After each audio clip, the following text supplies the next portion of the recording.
one thing I did when I had my park is like, you're gonna buy new socks all the time anyways, you're always selling them. So change your colors every so often, like reinvent your sock. And when you do that, send a blast email to everybody and say, hey, do you know we have your new socks? Do you know you can bring in the old ones and we donate them and you can get a new pair? Oh, that's cool. And like for 70 cents, you get a bunch of people in the door again. Tap into innovation at IAAPA Expo, the biggest industry event of the year. Join us and other Attraction Pros in Orlando, Florida, November 18th to the 22nd to engage with the global community. Learn from the experts, leave with new ideas, and turn your passion for the industry into new possibilities. Register now using the link in the show notes to save up to 30%. Welcome to the Attraction Pros podcast, where we discuss the latest trends and challenges facing the attractions industry today. We chat with some of the top leaders in the field and provide resources that will help develop your career in this great industry. I am Josh Liebman. I am obsessed with the guest experience and helping attractions make that their top priority for success. And I'm Matt Heller. I am passionate about organizational effectiveness, leadership development, and employee engagement.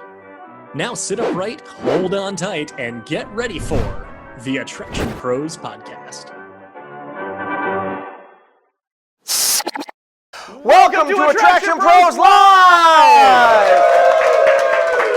There you go. There you go. Hey, Matt, how's it going? It's going great, Josh. How are you? Only great? Well, I am fantastic. All right, excellent. So, why are you fantastic? I am fantastic because we are here at the IATP Conference 2024. Yes, exactly. What does IATP stand for? The International Adventure and Trampoline Park Association. Is that right? Is that close? Right, I know it's changed a little bit over the last couple of years, right? Adventure and trampoline parks, right? That's what I understand it to be. And we are in the room with, I don't know, hundreds of people? Thousands of people, exactly. We filled Hard Rock Stadium. Yeah. With balloons. But in this room, we have some amazing operators, we have some amazing minds in here, and we are going to dive into your issues, your conundrums when it comes to your business. And we're not going to be the only ones who share some of our perspectives. We want to hear from you. Excellent. So we have asked everyone who walked into this room to fill out a slip of paper that had one question on it. We asked a one-question survey. Actually, it's more of a statement because it ends with a colon instead of a question mark. I don't know. But it was describe a current business challenge you are trying to solve. And I am holding in my hand a large stack of responses to this. I wonder how many we're going to be able to get to. I wonder how many people are inquiring about the same thing, and I wonder how many unique, maybe obscure challenges we'll come across over the course of this 40-ish minutes or so. Well, I say we jump in. All right, fantastic. Should we get to the first question? Let's do it. What do you think? Should we get to the first question? Yeah. All right. Are you all ready to respond if you've got the answer? Hands in the air. We'll get the mics floating around the room. Yeah. Cool. Excellent. Good. So, number one, setting up fundraisers for local schools in the community. Does anybody have any experience or background in this or any success stories that they have seen in setting up fundraisers for local schools in the community? Yes, we have Chris over here. You've got a mic here. Go ahead. Get it over. All right, Chris, introduce yourself. Hey, my name's Chris. I am from Salt Lake City, Utah with Airborne Trampoline Park. Most of us do Spirit Nights, which do reasonably well. We partner with our PTA in all of our local districts. We actually offer up our party rooms as spots for them to hold their PTA meetings if they don't want to hold them at the schools, because we got built-in daycare. Kids can go play while they're having their meetings. And then our take on the Spirit Night that's kind of unique is we host it for different groups and sports teams at the local school. So over their entire season, they can come in and jump, and we track all of that, and then we cut them that check for 20% at the end of the season. So it's an ongoing thing, but it makes us the hangout spot after the Friday night football game and stuff like that. That is awesome. Chris, round of applause. Yes, Great. nice. Thank you for going first. Anybody else want to add on to that or expand on what Chris said? All right, we've got Beth over here. Beth, please introduce yourself. Hi, this is Beth with AirFX Trampoline Park in Hiawatha, Iowa. And we have a PTA night. In fact, ours is coming up September 12th, where we have the compilation of schools in our area. We send out an invitation to them. It gets them started so that they know what we have to offer. And then they schedule their fundraising nights on different slower nights, Wednesdays and Thursdays, throughout the school year. And then they get 20% of those sales. All right, excellent. Thank you, Excellent. Beth. Give a round of applause. Yes. So I have a little observation maybe. Of both of those answers, it really sounds like it's a collaboration, right, between yourselves and the community. So I'm curious, and this is sort of maybe a bonus question, I'm curious, what other areas in your business are you collaborating with the community to help your business or to, get more people into your centers? What other areas are you collaborating with your community? Right back here. Go ahead and introduce yourself. Sure. Hi, my name's Lindsay. I'm with Flying Squirrel Sports in Canada. We partner with local sports teams, especially in our smaller communities that we have. Mainly baseball is a big one because our hockey teams are a little bit too large for us at this point. And we do basically with the one park, we do a foul ball hitter. So if there's one hitter that, hits a foul ball, everybody at the end of the game gets a pass to come to our park. 9 times out of 10, they come with a friend. So somebody still pays an admission at the end of the day. And it works out to get our name out there. And it's a good sponsorship to advertise as well. Excellent. Thank you very much. Appreciate it. Yeah. Hey, did anybody know that hockey was big in Canada? I was not aware, but thank you for sharing that. Did you have something else? I got a unique one. What's your name? Dylan. Oh, shock. But I used to own a trampoline park and I own a toy store as well. And the big thing is, I always do, if it's a holiday, there's something random happening in the community, not even attached to my place, that I'm doing. Like Easter, I had 1,000 toys in our downtown area. And I really don't even tell anybody. And then everybody starts talking on the community chats. Who hid the toys? Who's that? Oh, it's that toy store that did it. Oh, it's that trampoline park that did it. And random other things. Always make sure I'm in the parade. Always make sure anything that's a holiday in town, we're doing something and not even saying our name, but just subliminally we're there. Excellent, cool. Excellent. Yeah, give him a round of applause. That's awesome. Thank you very much. Appreciate that, Dylan. Yeah. Anybody else? All right. Excellent. Let's go on to our next question then. Okay, where's the pile? Yeah, right there. Right here. Yeah. All right. Okay, this looks like it's going to be a good one. Having staff understand the differences between weekday business and weekend high season and transitioning them between the two paces.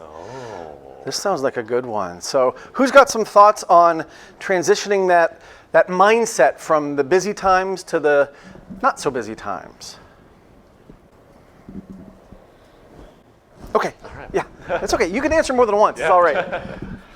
This is Chris back with Airborne. So we always just train our staff to always be busy. We want to make sure that even in those slower months, even in that downtime, that we are working like we are packed out. It doesn't matter if we have 10 parties on a Saturday or we get up to 50 to 60 parties on a Saturday at some of our parks because we're 60,000 square feet. So we train the staff to always prepare like you are working for 50 or 60 parties. So that way you don't have that dip back in productivity. So it's more about being consistent, throughout the year, almost regardless of the size of the crowd. Right. We want to make sure that we maintain staffing to appropriate levels, but how we train our staff, what we prepare them for, is always based on maximum capacity. Okay, awesome. Thank you, Chris. Give him a round of applause. Thank you, Chris. Appreciate it. Anybody else have a perspective on that one? I've got something to throw to this. There was one time many years ago, I was working at a theme park, and we had just gotten through the holiday season, so all the kids were back in school, and there was definitely a lull. It was a very quiet day, and my assistant manager looked at me and said, "Josh, let's make today guest service day."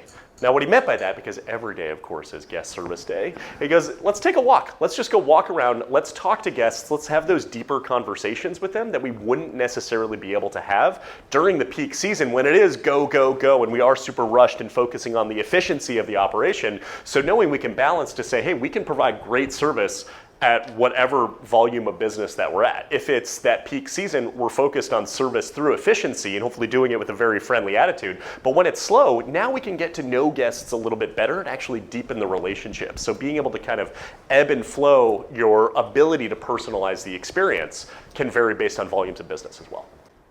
And that's something you talk a lot about, is personalizing the experience. And so that can be different when things are really fast, like the way that you might interact with someone when they're coming through and there's a lot of people behind them versus when you do have a little bit more time. So talk to us a little bit about the difference of those two. Yeah, I like to say it's like an accordion style type of process. No matter what, you want to provide a personalized experience to every single guest who comes and visits your park. So when it's during those times of lower peak visitation, that's the example I gave of it's guest service day. Let's walk around and let's just talk to people, ask them how their day is, where they're visiting from. Have you been here before? What are you looking for? You can have those preloaded questions in your mind ready to go. When it is on the busier end of the spectrum, you can look for those quick conversation starters with guests that give you the ability to make maybe very small but polite remarks, like noticing if they are wearing a hat or a shirt that has a logo on it of a sports team or a university. Do you see that often? Those are perfect opportunities to say, oh, are you from Boston? I don't know, for example, right? Or did you go to this school, whatever it is? Or, go Tigers, if it's something like that. Those are very small kind of quick hit personalization opportunities that maybe you don't have the time to say, oh, how long are you in town for if it's somebody who's visiting with their family from out of town? Or do you live nearby? Do you come here often? Do you have a membership, right? So all those opportunities there, you can really kind of stretch them or compact them depending on the volume of business. And if you start to ask those leading questions of, do you live nearby? Have you been here before? Are you a member? That kind of naturally dovetails into a little suggestion of, you can become a member because of all the things you just said. You live 2 miles away. You've been here once before, it was 6 months ago, and you're having a great experience. Now you can actually start to build in the value. So I know I kind of went on a tangent from the question there a little bit, but there's a little bit of sales strategy in this as well. Yeah, excellent. Does anybody else have any thoughts on that in terms of the pace of the busy season and the slow season? Let me ask it this way. When you have staff that are in the go busy season, right? And then it becomes slower. What happens to them? Like, what do they do? What goes through their mind, do you think? Let me get back over here. What's your name, sir? Marlon, go ahead and say your name again. Marlon. I said they become complacent. So can you talk to me more about them becoming complacent? You can go ahead. No. You got a question? Yeah. What happens when they become complacent? Honestly, in my field, they become complacent, and it's more so I got to give them fun things to do or challenging them. Also, it's like, it's about the dollar at the end of the day. It's like, you're not earning your keep with me. And they find themselves like, I think they think they're the boss at that point when there's nothing to do. The boss meaning of their own lifestyle, cell phones rule the nation now. They just jump on their phones even though they shouldn't even have them and things of that nature. But with me, I just find something for them to do. Even if there's nothing to do, the's always something to clean. Yeah. You got time to lean, you got time to clean. There you go. Give them a round of applause. Give them a round of applause. Cool. So one of the things I think this comes down to is challenging people, right? How many of you like a challenge? How many of you thrive on a challenge, right? And guess what? Your team members are the same. Most of the hands were in the listening audience. Yes. Right? Most of you thrive on a challenge, and your team members do too. As much as we want to say we're going to keep it as simple as possible so that they can't screw anything up, now they're like, now I'm bored, right? I got nothing to do. And then you mentioned the phone, and I'm so glad you did, because one of the things that I advocate for people is that we've got to make the job more interesting than what's on the phone. Because that's where they're going. When they're bored, they're going to say, hey, what's going on Instagram? What's going on Facebook? What's going on in all these different places? Because that's what's interesting. Right? If you make the job challenging and interesting and make them use their mind, they're much more likely to stay engaged, whether you're busy or whether it's a slow time. All right, excellent. Anything else to add to that? All right, cool. We're getting some good responses. Let's go. So far. All right, let's Keep go on to the going. next question here. What are the key indicators you look for in an interview to show both engagement and solid work ethic? This is a really good one. I know this is something that the entire industry has been struggling with over several years, well, probably over time. In the last few years, you got it, Matt?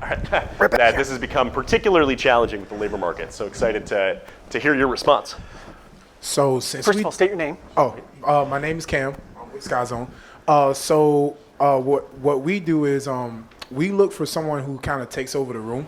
Because we do group interviews, we always look for those people that are in those groups, but they pretty much lead the interview and take over. So we ask a lot of open-ended questions, things about high school, things about college, your hobbies and stuff like that. So it kind of leaves room or the door open for someone to take the lead and just start an open conversation with everybody in the room. So the people that usually do that are usually our shining stars, are usually the ones that we bring onto the team. Excellent. Give them a round of applause. Thank you for that. Appreciate it.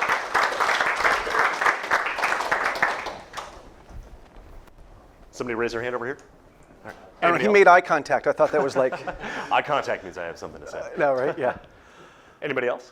Essentially, Oh, wait. Come on, You need the mic. The mic.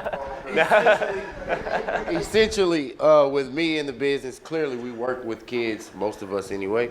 I always say you don't have to be the boss in order to be a boss. Like Cam over here said, the shining star in the room, the one who likes to take over open-ended questions and things of that nature. Because, right now we're in the times of facilitating for COVID kids, essentially. That's exactly what we're doing. Whether they're the 22-year-old or the 15-year-old who doesn't know anything, they're all the same, essentially. And like I said, it doesn't take you to be a boss in order to be the boss. Hashtag. Nicely done. Nicely done. Round of applause. Yes. Thank you, Marlon. Absolutely. Awesome. Anybody else?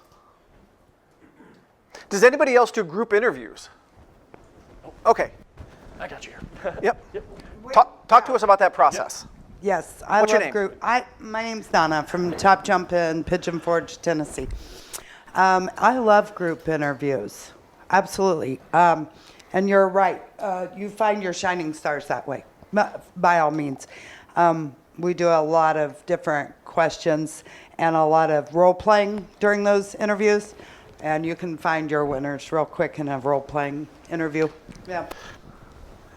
I like to, I like hearing how the group interviews are very beneficial for the actual interview process of being able to determine the most ideal candidate, because the most obvious benefit to me of group interviews, well, it's more efficient. It's easier to interview multiple people at once, but no, you're building the case of saying, no, it actually is better and it's more productive, and you're able to see how the people interact with each other. I'm curious if we can dive into the second part of that question where we talked about work ethic, because that's something that a lot of people talk about. Is that something that can really be shown in an interview? Can you really see what someone's work ethic is in an interview? I'm curious, so Donna, you're shaking your head. No, go ahead. Let's get the microphone over to you. Here we go. I don't know that you can actually find their work ethic during that short time with them, but you might pick up on a few things they say, that their longevity at another job, and you're right, a lot of ours are 15 to 22-year-olds. So do they know work ethic yet? Probably not, but are they teachable? That's a whole nother question. So when I feel like they're teachable work ethic wise, then that's who I'm looking at. Absolutely. Yep. We got one right here.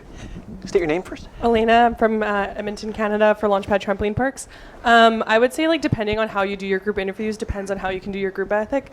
We do a lot of challenges with them, so we'll make them do break off into groups and do challenges. So whether that's a building challenge or they have to get the helium stick to the ground or something like that, where they have to use their brainstorming, you can really see their work ethic and how they were in school. So if they have a good school ethic with their training teaching other team members what to do and taking initiative and stuff, that translates into work. All they know for work at that age is school, and if they're taking initiative and they're being efficient and they're trying to problem solve, then I feel like that kind of translates into their work ethic. Okay, awesome. Thank you. Give a round of applause. Round of applause. Yes, thank you. We've got Alec over here from Uptown Jungle, and then in the back as well. I'm Alec from Uptown Jungle, based out of Phoenix. What I look for, to kind of piggyback off what Donna said a little bit, was I run everybody through a role play. When people come to interview for us, they know very little, if anything, about our company, pricing, what is expected, what is allowed for them to give or do. So I throw them in a situation where they have no idea what the correct response is. Based on that, if they're willing to just help out the guest, I take that as being a great thing that we're looking for in terms of work ethic, rather than if they just kind of don't have a response, or I don't know about that, I don't know about that. That's going to translate into their work. I'm looking for people who can go out and do something with nothing, rather than accept defeat right then and there. Yeah. Excellent. Cool. Give them a round of applause. Yeah, Nicely done. Hey, And then got another one back here? Yes. Go ahead and tell us your name. I'm Grady with Altitude. Hey. Oh, happy birthday! Woo! So enough of that. My management team's up front, so they do a lot of the hiring and firing and everything. When it comes to the management team, that's when I'll get involved, and I like to meet them and just walk the park, kind of show them the experience. But I'll pick a path where I'll see trash on the floor, or guests that might be having an issue with a court monitor or something like that, and just kind of see if they lean into that situation or pick that piece of trash up. And it might just be a little thing, but that's an indicator that they already care about the facility they potentially could be working in and want to leave a good impression. So that's just one of my little tips and tricks, but ultimately I empower my team because I don't want to build a team that works for them. I want them to build a team that works for them. So. Yeah, excellent. Give them a round of applause. Thank you. All right, we've got Ben back here too. Yeah, I'm Ben from Eastern Iowa, and I think to answer the work ethic question, the ones we see with the best work ethics, because again we're 15 to 22, is the kids who are the most involved in school, whether it's football, basketball, honor society, the ones who are getting involved in those things and those programs in school come in and they're a rock star 10 out of 10 times. You think, oh, they're not going to be available for us, and maybe it's a limited schedule, yes, but when they're there, they're killers when they're in the building. Just because if they're involved there and they can do that and keep all that straight, they're rock stars when they get in the door. Nice. Excellent. Round Round of applause. Nicely done. Thank you. Thank you for that. Appreciate it. Comments? Again, Marlon. I didn't know I was talking today. Again, we're dealing with like the youth, 15 to 22 years old. What I do, I don't even do interviews, honestly. I allow my 22-year-olds to interview kids because single interviews, it's awkward for them, and they're gonna like pull something out their butt they can't. And then additionally, I tell them, you're not gonna get the job, go get the job. Essentially what I do is we have small games of tic-tac-toe. Clearly we're all with guests and interaction, so I send them out to do tic-tac-toe games with guests. Don't go to someone in the black and white t-shirt that looks like everyone else here. Go to the person who you're actually going to be dealing with on a day-to-day basis, whether it be the mom, the granddad, the kid, or whomever. So put that in your repertoire. All right. All right. Thank you, Round of Marlon. applause. Yeah. Thank you, Marlon. Appreciate it. Excellent. Anybody else? It's good. You ready for the next question? Yeah, let's do All it. right, here we go. This is a little different. Okay. Changing gears. All right. Here we switching go. gears. All right. Keeping things fresh and bringing in new attractions without breaking the bank. Oh. Dun, dun, dun. All right. So how do we keep things fresh in the facility? What are some of our thoughts? I got it. Yep. I think some of the vendors are Here trying you to go. help us Sorry, with start that over too. I again. mean, they're encouraging that gamification and the evolution of a lot of their products for us, with whether it's a software update or a new add-on to it. Again, without breaking the bank, without ripping out an entire attraction and bringing in something new. But at the same time, we could craft that too. If you have any kind of programming background, hey, today we're going to do a high score on Valo. We don't necessarily need tons of new games. But the winner at the end of the day gets the highest score, gets a bounce back pass, things like that where you can just gamify it, shake it up a little bit. All right. Excellent. Excellent. Grady. Nice. Yeah. Yeah, Brad with Uptown Jungle Fun Parks out of Phoenix, Arizona. Not necessarily adding new attractions, but something you do to try to switch things up a bit is doing different events or themes or games to try to give new life or new meaning to the attractions that you already have. Especially around the holidays, or you can purposely plan it for days or weekends that you might not be as busy. Add those things in to see if you can attract new people in, or people that haven't come for a while with different events and games. Excellent. Thank you, Brad. Braun with Slick City Action Park. To answer the question, I think business 101 is you have to reinvest in your business, period. And sometimes that's going to be in the case of new attractions, and the great thing about putting new attractions is it could be a year later and kids still walk in the door and go, oh my gosh, look at all that new stuff, because the customers the average customer doesn't come that many times, per year. So I do think that the staying power of a new attraction is a very good, benefit. But the other thing I would mention, which has already been mentioned, but is other ways to innovate would be the programs. So you add a glow program, a toddler program, membership, all that type of stuff, and then obviously processes. There's certain things that we can do with how to keep our park clean, how to make our team members more engaging with the guests, and all those type of things, which is going to build business as well. Absolutely. Thank you, Brian. Give him a round of applause. Round of applause. And then Grady over here. Piggyback on Bronze real quick till we move on. Is you lean on your customers too to find out what's stale. Like, what would they like to see? They're not going to guide it, but we do live in the what's next mentality for all these kids. They're like, I'm bored yesterday. What's coming? Now. So listen to your guests. If they are saying this is always down or no one uses it, I mean, the people that are paying for your business to come in and use it are telling you right there it's time to do something about it. Absolutely. All right, excellent. Yeah. Thank you. Beth, go ahead. One no-cost thing that we did is to educate, I guess, our guests in some of the attractions through challenge cards. So we will run like, let's say, spring break week or bounce back to school type events, challenge cards, and it highlights a particular attraction or one certain climbing wall or something, kind of brings highlight to that and shows them actually how to do it. Maybe they're not even using it correctly. And I think it brings a lot of life to that for basically no cost. Excellent. Thank you, Beth. Thank you, Beth. We have Chris over here too. So when it comes to attractions you already have in your park, it's finding new ways to use them. So we all have ninja courses in our park, and after a certain point, everyone's used them, and then they stop getting used as often. So we put just basic timers, start and stop timers with an actual digital scoreboard. So as people are running the ninja course now it's a leaderboard. It gamifies it. We put in some slides from Slick City at our parks. We have relay CCTV cameras that are at the end of the bag. So as soon as you launch off that slide and land, you can look up at the TV and see yourself doing it. And then you can actually email that video to you and share it to your social clips and stuff like that. That is huge because that's all brand awareness, but it gamifies it. And especially for the younger generation, that's the sort of stuff they're looking for. Yeah, that's absolutely. Cool. Round of applause. Thank you for that, Chris. Thank you for that, Chris. All right. Someone up here? Or, No, okay, go for it. Justin back here. Justin Moore, Studify Labs. We're a partner vendor. I don't own a trampoline park, but I'll say from personal experience, I have kids. What actually resonated really well to our parks in Orlando is they do like a adult night only. So actually, it's like after hours. You can go actually without your kids, and then turns out we actually had a ton of fun. We ended up actually having our daughter's birthday at the park. So kind of ancillary revenue, not even thinking about it. So just a way to add to that as well. Yeah. Excellent. Give him a round of applause. Yeah, round of applause. And just a quick note is, I've always found that to be a great way to be able to expand your demographic beyond kind of the traditional demographic that you serve, be able to do that.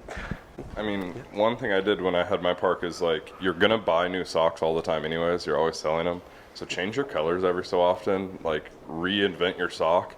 And when you do that, send a blast email to everybody and say, hey, do you know we have your new socks? Do you know you can bring in the old ones and we donate them and you can get a new pair? Oh, that's cool. And like for 70 cents, you get a bunch of people in the door again. There you go. Make sure Matt's on that email list. Yes, I love socks. Yeah. I love socks, absolutely.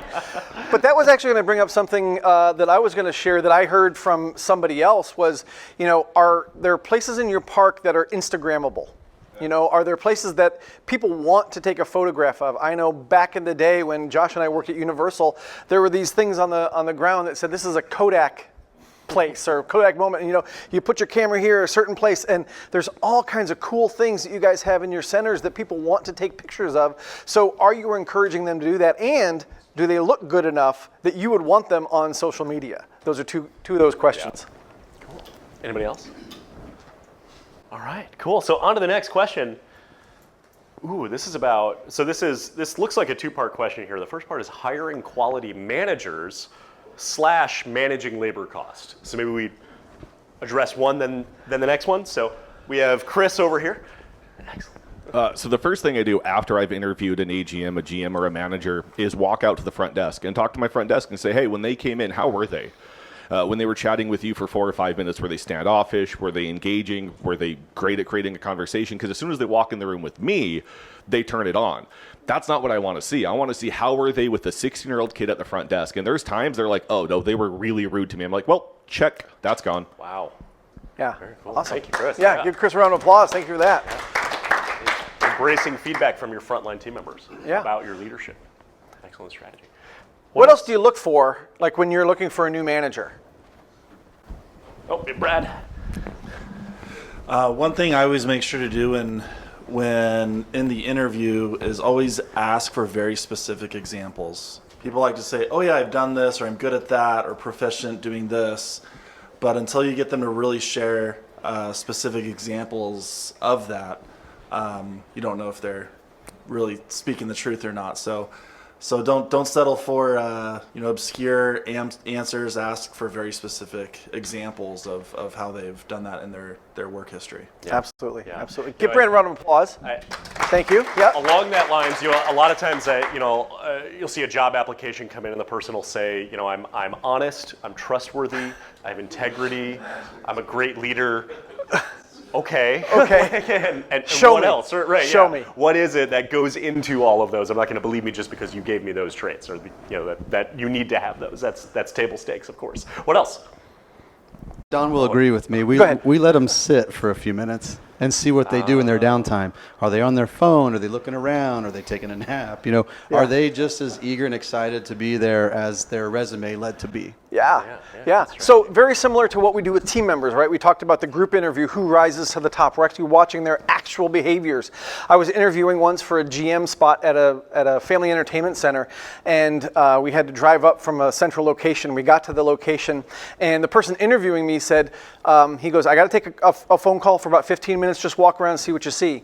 And so I came back 15 minutes later, and he's like, tell me what you saw. And I said, well, there was tape over here. This team member was smiling and doing all these different things. And he said, later on, he told me, he said, that's one of the big reasons I hired you, because of what you observed when you were out in the facility. So those real life tests, I think, are very valuable to find those quality folks. Yep, right up here. A lot of the time we'll do like internal promotions for managers, because your whole time they're on your staff, you're observing them, so you'll know like who's a natural leader and whatnot. The odd occasion we have to bring outside management in. After we've done the interviews, we've narrowed it down to like 2 or 3 candidates. We'll take them out for coffee or whatever and go sit down with them in the community and see how they interact with the community and how they approach those situations, because it's so out of the environment. So you actually get to see how they are as a person and how they interact in a more calm environment. Excellent. Round of applause. Nicely done. I think we're seeing a parallel between our frontline team members that we might be hiring, 15 to 22 years old, and our managers, whether it's internal or external. We want to see how they are as a person, right? It goes far beyond what they might have on a resume, far beyond what they might say in a one-time interview. We want to see how that person is behaving as a normal individual, right? So sometimes we have to take them out of the we're going to do an interview now situation and put them in a real world situation and just see how they do. Do they pick up the trash, right? Do they interact with people? Do they smile? All the things you're going to be expecting them to do as a manager and then some, so you can actually see it in action. I think those are great tactics. Great. Excellent. All right. There was a second part of the question of managing labor costs, I think, right? Let's talk about that. Yeah, let's talk about managing labor costs. Send everybody home. Yeah. Right? Is that? No. Yeah. Here you go, Chris. So instead of looking at it as labor cost, we always look at it as labor efficiency. We need to use efficient labor. Labor cost is really just cost of doing business. So as long as we have the hours scheduled appropriately and we tell our managers, look, this is your budget for hours, use them efficiently. But I also trust my managers to modify it as needed. Are there going to be some months where labor is higher than we want? Yeah. But if the park looks better, if we're getting maintenance projects done, if we're getting construction projects done, that's efficient use of labor, even if it's higher than the percentage we want it to be. Absolutely. Round of applause for Chris again. Thank you. I would just add really quickly onto that, because there's another question in there about marketing. And I think there's a direct correlation between the things that you're talking about in terms of the place being clean and the staff being, ready to go. That might take a few more labor dollars, but it's also marketing for your facility. So didn't mean to go off the rails on that one, but anything else on that first question? Together, Justin. Justin. Over here. Justin Moria. So I'll share a case study that we've seen from we sell software, right? AI chat software. So one of our clients actually was able to implement our software, and then they actually closed their box office phones. So they actually stopped answering phone calls because the platform was actually working so well. And we actually have another side of the business where it's live chat. So now that's a elevated technology position. And so they actually would give the savings that they were actually using for their call center or their phone systems. We're actually able to add labor costs or a raise to their on-site staff, so everyone was happier, and then everyone was now more efficient as well. That's awesome. Excellent. A round of applause. Nicely done. Good. Yeah. Chris again. Chris again. I got him this time. Okay, Oh, you you get- okay. I'll race Okay. Just as a real quick follow-up to Twice as that, loud. it's also about when I talk to my managers, I'm like, okay, guys, we need to drop labor. How do we do that? They're like, well, we cut hours. I said, no, let's increase sales. That's really should be the focus. It's your upsells. Are you upselling at concessions? Are you upselling at the front desk? Are you upselling on birthday parties? It's not always about cutting hours. It's like I would much rather take more money and keep the same hours. Yeah. Absolutely. Yeah. Exactly. And I know some people, right, we got another one back there, but real quick, some people I know have said as you continue to cut hours, it's kind of a downward spiral because you cut hours and then you're not as clean and the guests don't have a good, and then it just And then you kind cut of more spirals hours. out of control. Exactly. They cut more hours. Yep, go ahead. And you also have to take into some of your management team, it might be their first management role. So they might not necessarily, what we've kind of been preaching is have a P&L mindset, but also a customer mindset. We want to make sure we're pleasing both parties here. But you got to educate your management team on what that labor control looks like. What is the percentage? How are the hours being used? And not just say, we're spending too much on labor. Like what other elements on a P&L could they maybe adjust to save a few labor dollars where they can use it discretionally? So educate because a lot of the leaders that come in, I mean, I'm very fortunate. I had guys that came in that had great experience, but it was still an education process that I needed to go through. So we all went through it together. It was painful at times. I see heads nodding in the front row, so it's okay.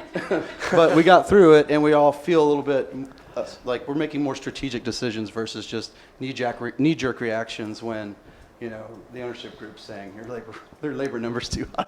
Yeah. Awesome. Thank you. Excellent. Great. Round of applause. Round of applause Excellent. on that. Nice. Matt, Nice. how we doing on time? We have about 3 minutes left. Okay. Yes. So we'll get through all the rest of the questions.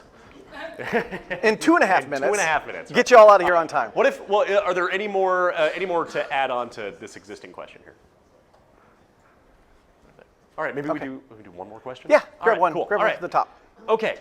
Teach the importance of having the safest equipment. You have 3 minutes. Let's hear a couple quick responses. We got Marlon in the back, or on the side.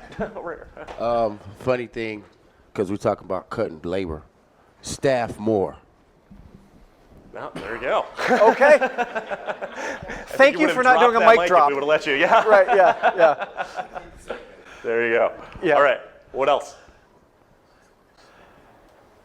Okay. That was. Oh, here we go. Dylan. I mean, it's worth spending that extra dollar sometimes, like in the initial for the safer equipment, for the things that, aren't going to raise your insurance premiums, aren't going to, have you more breaks, more bad reviews, et cetera, stuff like that. Yeah. Cool. Excellent. Excellent. Thank you, Dylan. Excellent. Appreciate Yeah. it. Got one right up here. All right, I'm Nicole, and I'm from Altitude Sanford. I would say teaching your team on why it's important to have safe equipment and what can happen or results of not having safe equipment. Keeping on top of your inspections, your daily inspections, making sure that you're staying on top of your list and maintenance, just so that you maintain Safety? so that you maintain the safety, of Excellent. your entire building, really, because it could travel down all the way from your actual equipment to your popcorn maker, your refrigerators, all that stuff. So you're kind of talking about a safety mindset. Exactly. Okay, give a round of applause. Nicely done. All right. We have Mara in the back here. Mara with Mavaro here. I was just going to add on to that is creating a culture of safety. So from the very beginning and throughout, even when you're doing your inspections, if you have that safety mindset when you're creating the checklist and doing that, that goes a long way in help training everybody in every point of the business. Absolutely. All right. Absolutely. Excellent. Thank you, Mara. All right. We've got Chris. Yeah, to piggyback off of Mara, my name tag at work says head trampoline court monitor because that's the most important position we got. Because, we could have a bad guest experience and that results in maybe a refund on a birthday party or a cancellation of a membership. But a serious injury is going to be a lot more expensive for us. Yeah. Excellent. Thank you. All right. Lindsay, bring it home. I was going to say a lot of talk about equipment, but also it's about your staff when it comes to safety too, because the biggest thing, like I'll use, an airbag, for example. Like your airbag can be completely up to standard, no issue. But if your staff aren't controlling how many jumpers are in that airbag, your airbag is not going to work the way it's supposed to. Like there's, regulations that they need to follow, and the staff need to make sure that they are upholding that as well. Yeah. It's not only equipment, it's staff too. Yeah. Excellent. Excellent. All right. Thank you. Nicely Lindsay, done. thank you Nicely so much. done. And thanks to all of you. I always wish we have more time when we do Attraction Pros Live. We really need to schedule a 5-hour Attraction Pros Live one day. That would be I know awesome. You'll all be there. You guys just want to hang out for another 5 hours? Yes. Woo. Yeah, absolutely. Yeah, perfect. Yes, well, yes, we need a 5-hour session next year. No, that means it's, that just means the discussion is always so lively, it's always so engaging, and we love all the participation. So we're really thankful for every single one of you here in the room. And for everyone out there who is watching and listening, just remember, we are all Attraction Pros.